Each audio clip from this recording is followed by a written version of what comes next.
Hey everybody, it's me again, and I just wanted to make another video of how things have progressed the last couple weeks, last couple years, with my health, and give everybody a better understanding of what my daily routine is and how I, get through it. Answer some questions and statements that have been said to me, been sent to me through social media, over the phone, through text messages, through Messenger, etc. And I hope this can clear up a lot for you guys. It's tough to you know, like I said, understand it all.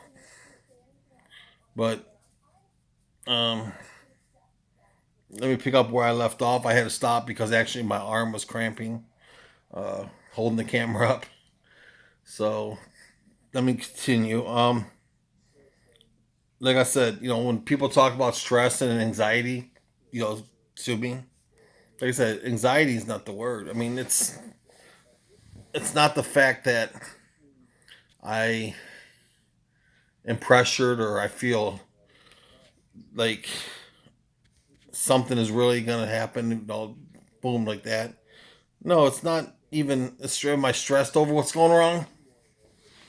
Of course, I'm. It's not stress. I would say it's. I think it's more like um, I question things, and like I said, I'm a very smart guy, and I do a lot of reading, like I said, and talk to a lot of doctors, a lot of nurses, a lot of people in the medical field who really know what they're talking about. And when you have 17 specialists looking over your case, you get the answers you need sometimes, but sometimes I can walk in smarter than the doctor because they know the system that they cover. If it's pulmonology, if it's orthopedics, if it's pain management, if it's oncology, whoever it might be, they know, what they study in school.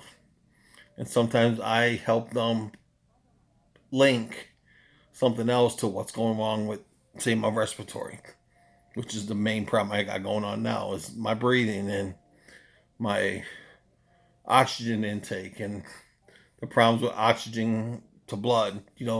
I'm having problems with, except right now, with hypertension with the right side of the heart, which really scares you. Um, but hey, there's my stress. Worrying about that. Um, People also have told me, hey, do you ever think some of the problems could be the medications you're taking? Absolutely. I got 6 things that I take that are no, very high major drug interaction where it could be dangerous to me. I've been on, um, I was on Lipitor for a long time, which Lipitor is a very bad drug for me. They put it on the generic um, dosage, I guess you would say, or medication, and I didn't realize that's what it was too. But like I said, I was on it for a good 6 months. Being on it for a week is bad for me with the meds I take and my disease. Um, it could be as fatal as causing death, causing massive stroke, major heart attacks. It could put me into a coma. But I got past it. I mean, I was on Neurontin and Lyrica at the same time. I just recently stopped taking the Neurontin, but I'm still on the Lyrica. Capra, Trilipitol, um, Baclofen. All these anti-seizure, muscle tremor, shakes, nervous system, kind of medications. And then you add in all the other things that I take. The 20 milligrams um, lisinopril and metoprolol and my levocarnitine, my CoQ10. I mean, there's so much that I take that I don't. I mean, in the morning when I get to that 19 pills, and I just want to smack everything off the counter and wish that they're all just go away, throw the bottles in the garbage. That's every day. And then 12 o'clock, it's not so bad because it's only 6 or 7 at that time. Then at 6 o'clock, when there's only 3, 4, maybe 5. It all depends if I double up on the baclofen like I should be. And then I got my night pills. Like I said, over 40 pills a day. And then, like I said, 7 o'clock in the morning, you start over again. And this is for the rest of my life. And that's the hardest part, knowing that none of these pills are ever going to go away. Um, when people say, I'm sorry, I understand. I'm sorry. I get that. I appreciate when people say I'm sorry. It means a lot, because if they're really, if they're listening to me instead of just hearing me and they're trying to understand, I embrace their sorry, how sorry they are. But when they say they understand, no, you really don't. I mean, I know people struggle. People got their things. A lot of people got issues. If it's physical, mental, emotional. If it's a financial thing, if it's a school thing, if it's a relationship thing, divorce, separation. Different things. But you really don't understand my disease. You don't understand the pain I go through every single day, and it never goes away. You don't understand the pain my family goes through when my kids look at me. When your 9-year old draws a green ribbon to support you and he takes it to school, and he wants to wear your green mitochondrial pin to school the week of the third week in September, which is our week, our awareness week we get instead of a month. Um, it goes a long way. When your daughter writes her school essay about you, um, and I had to stop because I don't want to. I'm trying to stay straight on this one without crying or showing any emotion. And I practiced this about 4 times today and let a lot of tears out. But I'm um no no I just want to move on. People tell me, hey Bob, you really shouldn't be eating that with what's going on with you. You know, um, I don't eat bad. I eat a lot of salads. I eat yogurts. I eat chicken breast. A lot of chicken breast actually. Um, Drink a lot of water. I might drink a pop a day, maybe a pop every 2 days. Try to stay away from the kid. That I do drink coffee in the morning with Teresa. That's our moment every day. We drink coffee together before she goes to work. But I try to eat what they tell me to eat. Try to stay away from the empty carbs and have I gained a lot of weight? Absolutely, I have. A lot of it's because of the medications, and like I said, I've gained over 70 pounds in the last say 4 months, 5 months, and I'm trying to lose it. That doesn't help the cause either, with the exhaustion and the you know depletion of energy. It's a lot of strain on my legs and arms, and especially the left arm. Knowing I can't really use the left arm, um, but I'm hoping I got to see a doctor on the 3rd of December who might be willing to do the um, arthroplasty to my left shoulder. Seeing that my doctor, Dr. Sohn, Dr. Ibrahim, Dr. Remanini, Dr. Hart, who are all shoulder doctors, ethically, morally, refuse to do the shoulder because they feel with the compartment syndrome and the blood problems I have and my disease itself, they truly worried that they would lose me on the table. And when I heard that for the first time 2 years ago, well, year and a half ago, it was actually December 20th or 23rd of 2016. My daughter was with me when they said it. And just the look on her face said it all. I didn't know what to do. She cried. She cried a lot on the way home, and she tried to hide the tears because she's a daddy's girl. All my surgeries, she's been there. She's been at the hospital every time, getting up in my bed, sitting in the chair room, bringing balloons, bringing teddy bears, and it hurts her. It hurts all my kids. But emotionally, Haley's she's the worst.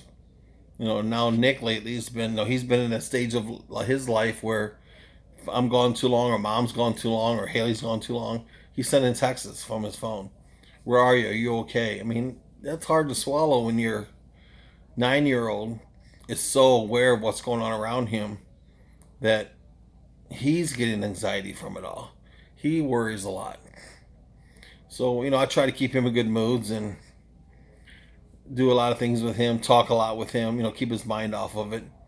But he sees it, he sees the physical side of me. He sees when Dad's in bed at 7 o'clock, when Dad goes to bed at 8 o'clock, when Dad struggles to get out of bed in the morning to get him on the bus, when Dad can't get off the couch. It's hard. Noah, he's like me. He's identical to me. If any of you have known me since I've been a kid, knows exactly like me.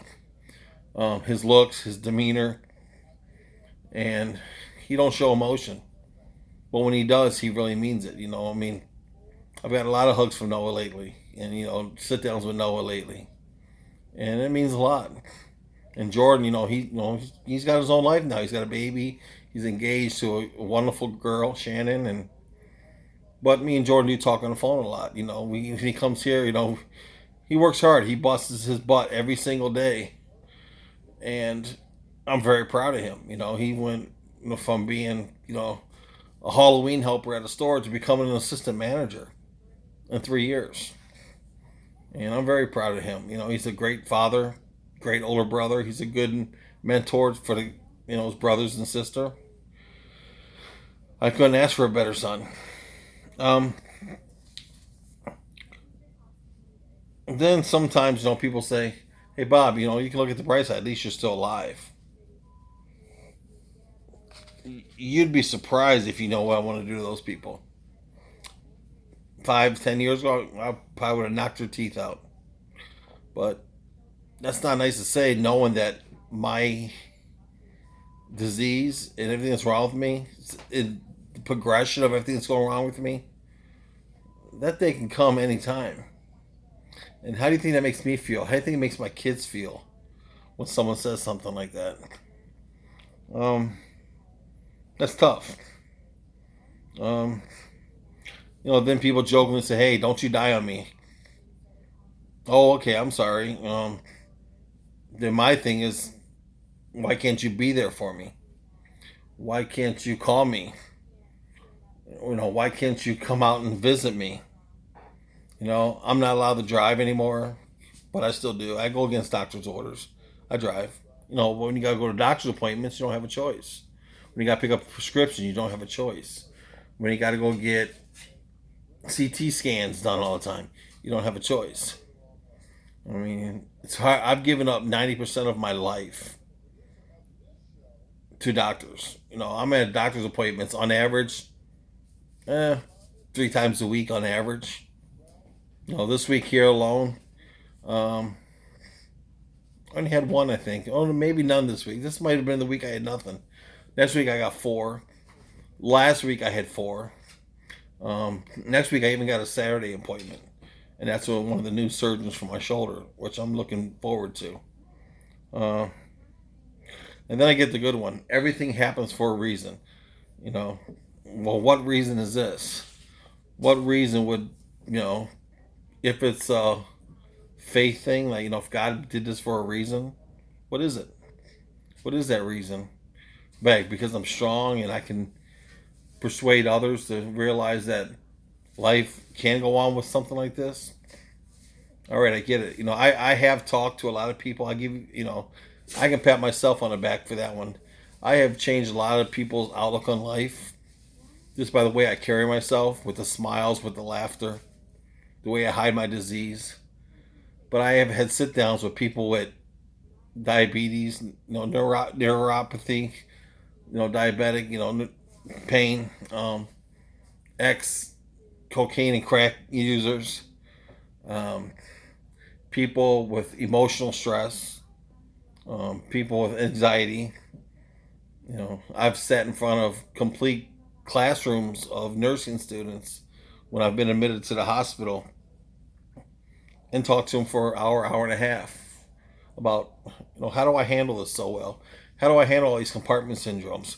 How do I handle the burning, the lactic acid buildup? How do I feel after I have these little mini strokes, that I've had twice? Um, do I remember falling when I fall? Do I, look at the knots on my head? And when I fell at work, back in a year ago, year and a half ago now, when I had my real hard fall at work, when I woke up in the mattress aisle, with my on my knees with my glasses 20 feet from me. Um, it's it's encouraging to myself, I guess, that I can go on with things like that happen to me. And I don't know what keeps me going. I mean, I know what keeps me going. It's my family, it's my kids, it's my grandbabies. But how how do I get people who have turned their back on me come back into my life? Family, good friends. I don't want nothing from them. They don't. I'm not. This I ain't begging them for anything. But being so far from Cleveland, when these major things happen, who's going to be there for Teresa and these kids? On 3 days before Christmas this year, I was on the phone with the my friend who I asked to walk Haley down the aisle if something happens to me. I was on the phone with him at 4 o'clock, and he lives far away. He lives over an hour away, hour and 15 minutes away. Next thing I know, I'm like, because I was laying in bed early, Teresa comes in and says, Art and Chris are here with Hannah. And I was shocked. I'm like, I just got off the phone with him. And they brought us a big, um, 4 bags of groceries so we can have a Christmas dinner. They brought gifts for the kids, which helped a lot. And on that note, Bonnie Falls, she had a young man meet us in Sandusky one day, and she told us she had some clothes for the kids to try on and a few things for us. This guy, Benjamin, I think his name is, very nice guy. Never met him in my life. In a snowstorm, he drove all the way to Sandusky and had a carload from Bonnie and John Gray, helping hands of groceries and clothes and presents for the kids. And it was unbelievable. Bonnie's done a lot for us. Bonnie's done 3 trips, 4 trips out here alone for us. Driving hour and a half, hour 45 minutes from her house out just to give us food for the kids. We, like I said, our neighbors have brought dinners over, and they they want to do a fundraiser, but Teresa doesn't know how to set one up. She needs help. We need people to want to donate gifts and prizes and stuff to bid on, but we can't get anybody really to put their foot down and say, Teresa, let me help you. I want to help you. There's been a few. I mean, don't get me wrong. There's been 4 or 5 people that really want to help, but the organizational side of it all isn't there because it's a lot on Teresa alone with her still working and you know cooking. Because I can't cook.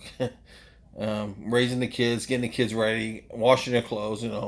I can only do so much at home. I push myself past the limits. I always will. You know, I got these things. You know, leg braces and walker I got to use just to get around, which it's a hit to my pride because that's not Bob. You know what I mean? Bob's a guy that can run and catch and throw and play basketball and do all those athletic things. And it's not there anymore. I got swelling on the side of my face. I don't know if it's lymph nodes or what, swelling in my neck. My neck size has gone up over an inch and a half. Um, I have problems with my short-term memory, and a lot of people forget things, but mine's on a very consistent you know concern, I guess you would say. Um, the weakness of my left hand and right hand is very bad.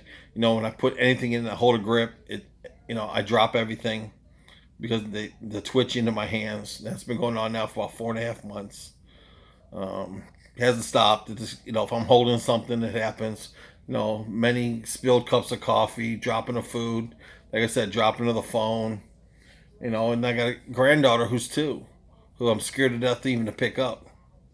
I had a problem in the hallway one day, and she wanted her papa, and I picked her up, and all of a sudden my hands went, and good thing Jordan was here, Teresa was here, everybody was here. Teresa came and grabbed her before I dropped her, but they seen the look on my face, knowing that I was very close to dropping her, and that scared the daylights out of me. I mean, that's my, that's Papa's baby, and I'm thinking to myself, each year 20,000 people are diagnosed with a major mitochondrial disease. 20,000.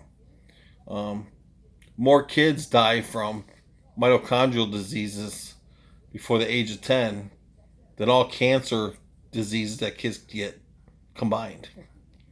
Um, a chronic illness can last years or be lifelong.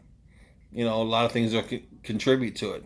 I got a lot of friends I speak with on blogs and through social media. Danette, she's one of the ones I talk to all the time. I talk to the people at United Mitochondrial Foundation, the Mito Action Line. I mean, and I help a lot of people. They help me, because we've all been through it. And if it wasn't for these people, I wouldn't know what to do sometimes. Um, like I said, 90% of the big organs need energy, and my body doesn't produce it. That's why I'm having problems with my brain. That's why, actually, on this coming Monday, January 29th, I go back to the neurosurgeon for the second time after the trigeminal neuralgia. After they tried the injection to the brain, through my mouth, the needle. Um, and he wants to do almost like an exploratory surgery behind my left ear, take out a little square of my skull, go to the brain, and put a sponge between my nerve and arteries to stop the shocking feel I'm getting in the back of my throat, my tongue. And if you can look that up, doctors say that that's the worst pain the human body can endure because of its location. And it happens to me 10 times a day, minimum. And I'd rather cut my head off than keep having that feeling. Obviously, I got a high tolerance for pain. I mean, the scarring, the compartment syndromes. I wouldn't wish a compartment syndrome on my worst enemy. It's like